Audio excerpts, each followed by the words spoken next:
Chama Marilu Cabanhas. Bom dia, Marilu.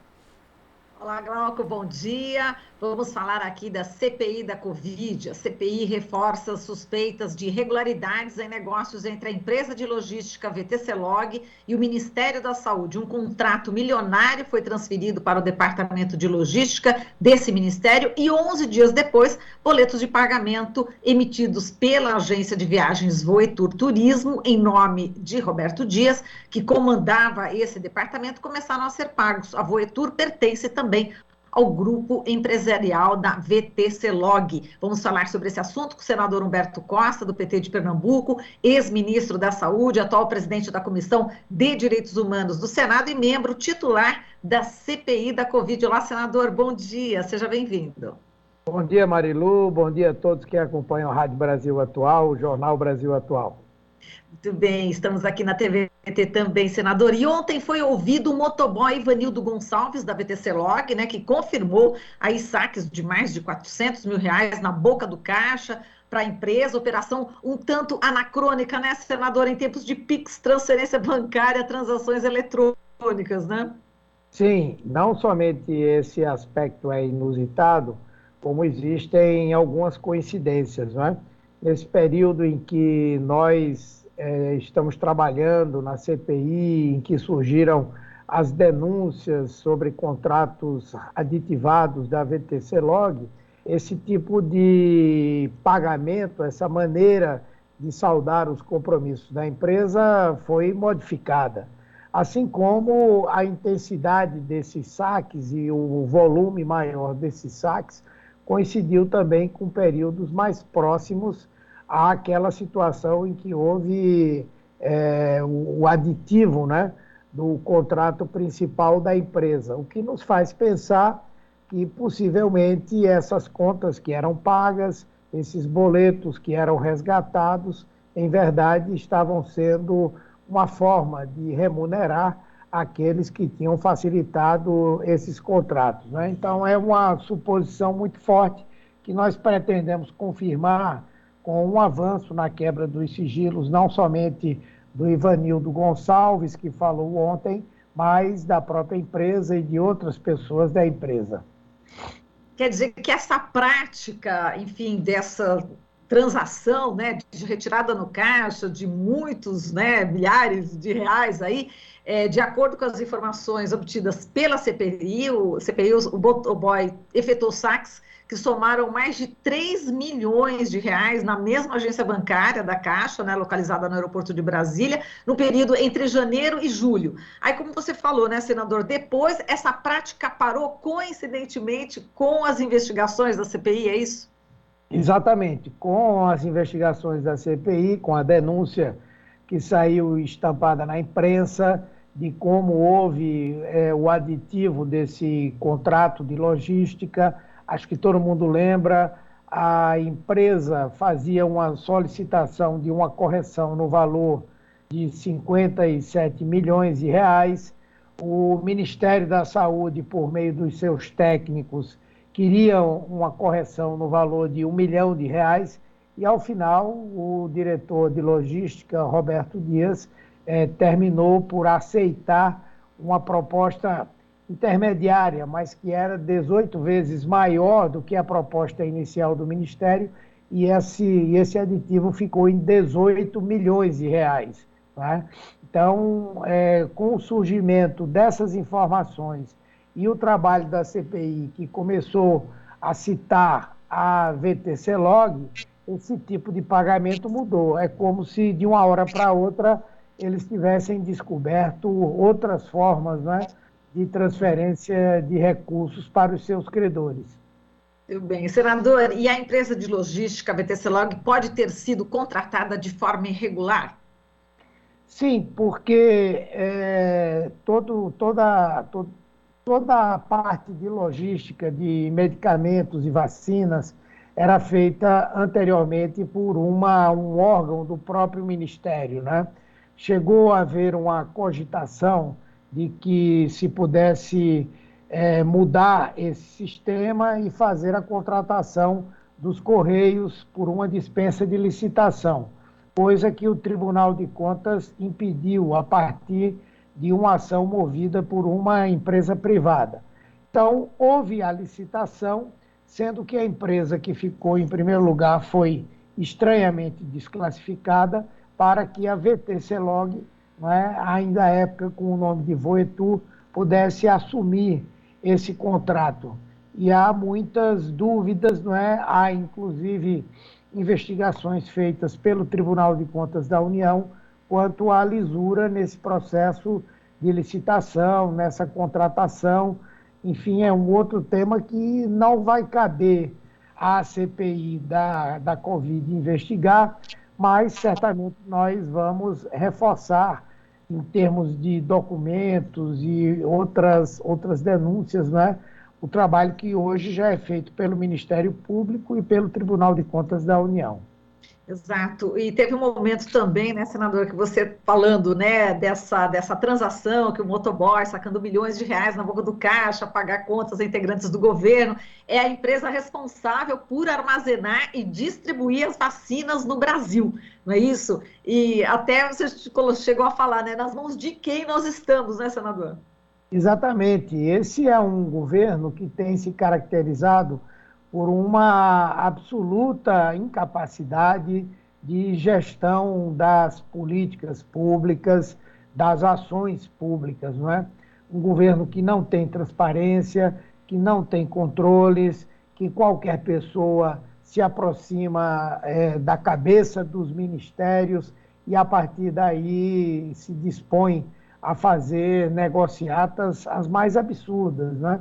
Então, todos esses aspectos que têm sido revelados pela CPI da Covid têm em comum essa questão, o fato de que o governo não tem capacidade nenhuma de gestão, de que ele não tem qualquer tipo de transparência, é um governo onde a prática do tráfico de influência é permanente e onde alguns atores estão praticamente em todos os espaços do governo, né? Então, realmente, quando nós analisamos, por exemplo, esse tal Fibbank, né, que é outra empresa profundamente suspeita e é responsável por dar garantias a vários contratos do governo, né, feitos com empresas, e ali está a Fibbank em vários deles, uma empresa que só no estado de São Paulo tem 28 processos contra ela por não ter honrado exatamente as fianças que ela ofereceu. Vamos falar mais daqui a pouquinho sobre Fibbank. Já vamos aprofundar essa questão com mais um depoente importante também em relação a esse caso, né, senador? Agora, em relação também à empresa, a VTC-Log, ela falou que lhe falta governança, né, em relação a essa questão toda, né, de transação, essa maneira, né, como ela atua, né, tirando dinheiro da boca do caixa. Como é que você viu também? Ficou realmente espantado com esse tipo de reação, né? Exatamente, porque nós hoje estamos vivendo um período onde uma pequena empresa, um pequeno comerciante, um trabalhador autônomo tem condição de ter a sua vida bancarizada, vamos dizer assim. Todo mundo hoje que quer tem condição de ter uma conta bancária, tem condição de ter um Pix, tem condição de fazer transações bancárias, né, e financeiras, e como tal não se justifica uma empresa do porte da VTC-Log, uma empresa com contratos milionários, só esse contrato de armazenamento e distribuição de vacinas e medicamentos, ele chega na casa dos 500 milhões de reais durante os 5 anos do contrato. Com essa correção que aconteceu, vai para um valor ainda maior, não é? E, como tal, usar um argumento como esse é até uma forma de escárnio com a população e com as pessoas que têm o mínimo de inteligência. Fica claro que o desejo de fazer pagamentos em dinheiro vivo buscava esconder quem eram os beneficiários por esses pagamentos. Mas eu acho também que eles devem ter desenvolvido, diferentemente do que eles afirmaram, que era uma empresa sem muita governança interna, eles devem ter desenvolvido métodos de governança que lhes permitem fazer pagamentos, outros a intermediários, a pessoas que facilitaram contratos por outras vias que nós ainda não descobrimos. Isso. Bom, senador, vocês foram muito respeitosos com o motoboy Ivanildo, né, que não ganha nem R$ 2.000 por mês, e acreditam que ele tenha sido realmente usado para um esquema criminoso, né, uma situação também complicada dele ali, né, ao lado do advogado da empresa, diz que não conhecia o Roberto Dias, se negou a entregar o celular, apesar dos vários pedidos de senadores, mas já foi aprovado também, vocês já aprovaram aí a quebra de sigilo e de busca de apreensão do celular, enfim, essa situação, né, desse trabalhador, enfim, ele foi usado, né, senador? Com toda certeza, não é? Agora, eu também tenho uma certa dúvida se realmente ele é uma pessoa que sabe tão pouco, né? Eu acredito que ele deve ter informações importantes sobre como as coisas aconteciam, a quem essas contas, para quem essas contas eram pagas, não é?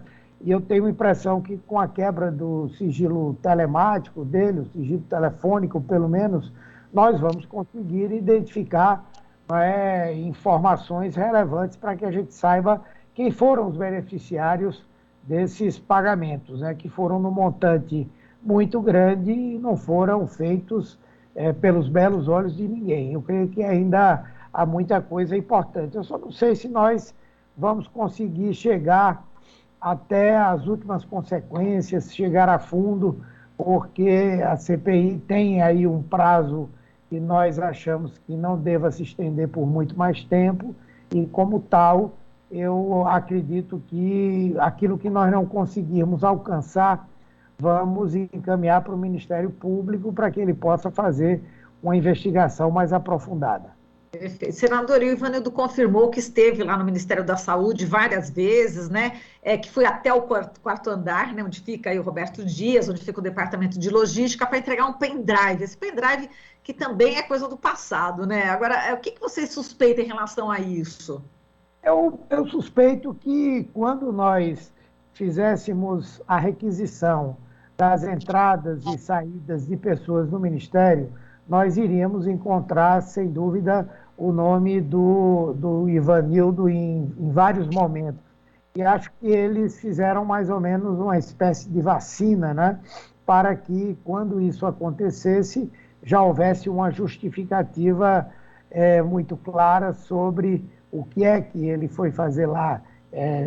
Já deveria haver o registro que ele estava indo para o quarto andar, já deveria haver o registro da presença dele em vários momentos, né? Então, eu acredito que ele não ia tão somente para entregar faturas. E é outra coisa que não se explica, não é?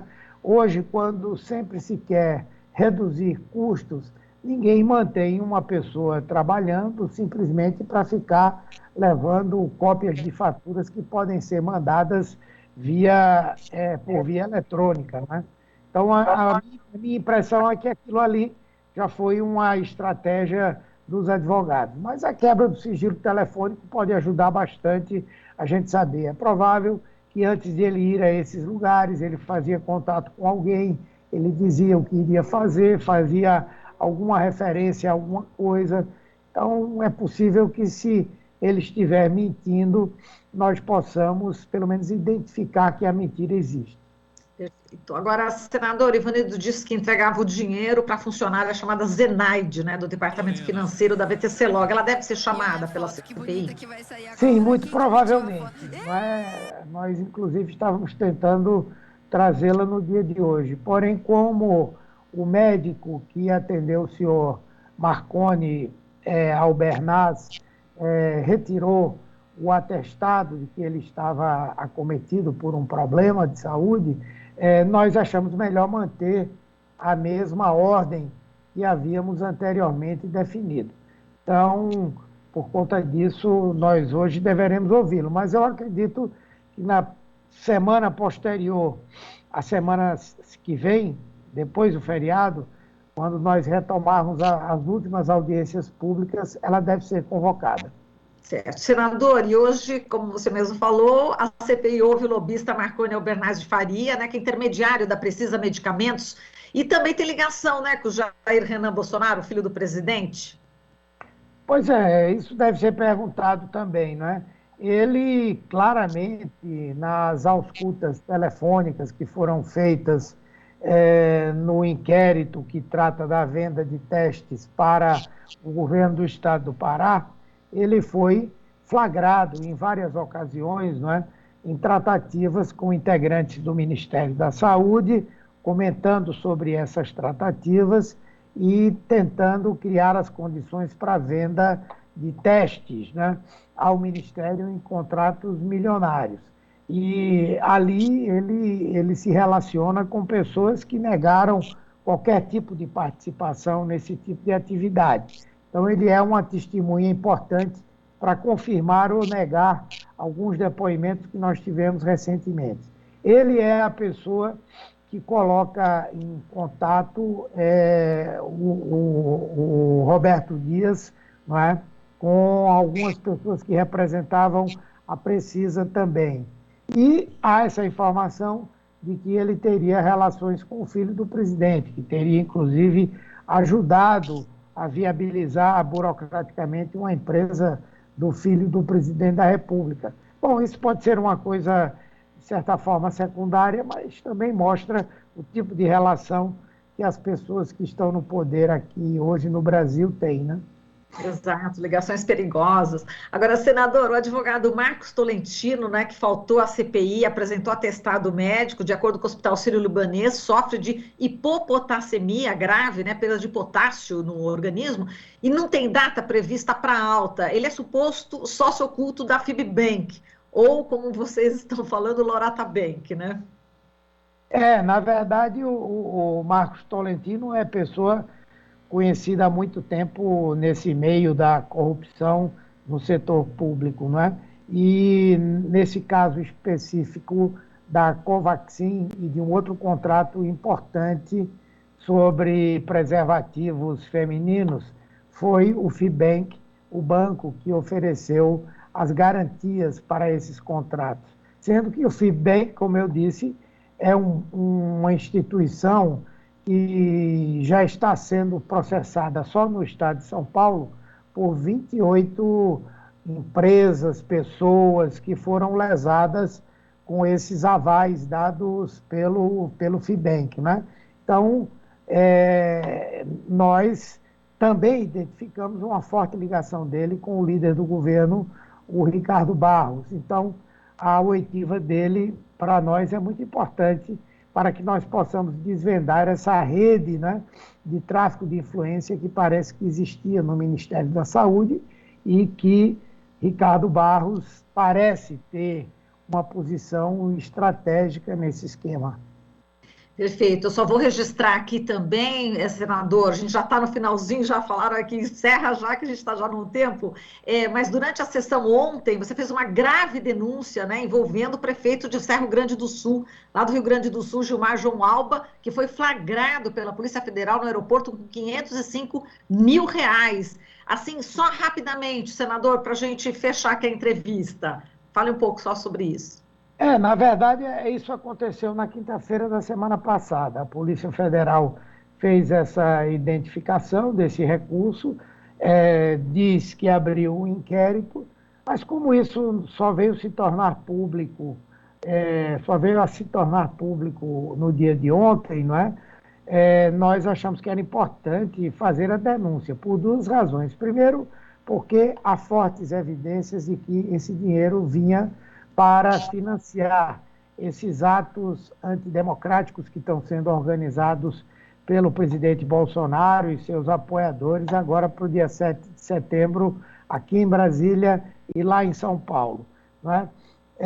Segundo, era relevante porque, apesar disso ter acontecido dias atrás, ainda não havia se tornado público. E hoje nós sabemos que há um aparelhamento, né, pelo menos de setores da Polícia Federal. Então, era importante que nós trouxéssemos a público e, inclusive, encaminhássemos essa denúncia para o ministro Alexandre de Moraes, que é o responsável por um inquérito importante que investiga, não é, as tentativas de ruptura do Estado Democrático de Direito no nosso país por parte dessas hordas bolsonaristas, né? Muito obrigada, senador. Um forte abraço e até a próxima. E bom trabalho. Eu que agradeço. Um abraço para você, para todo o pessoal da TVT, todo o pessoal da Rádio Brasil Atual. Tchau. Obrigada, um abração. Falamos aqui com o senador Humberto Costa, do PT de Pernambuco, ele que é membro titular da CPI da Covid. Aqui você ouve as notícias que os outros não dão. Jornal Brasil Atual.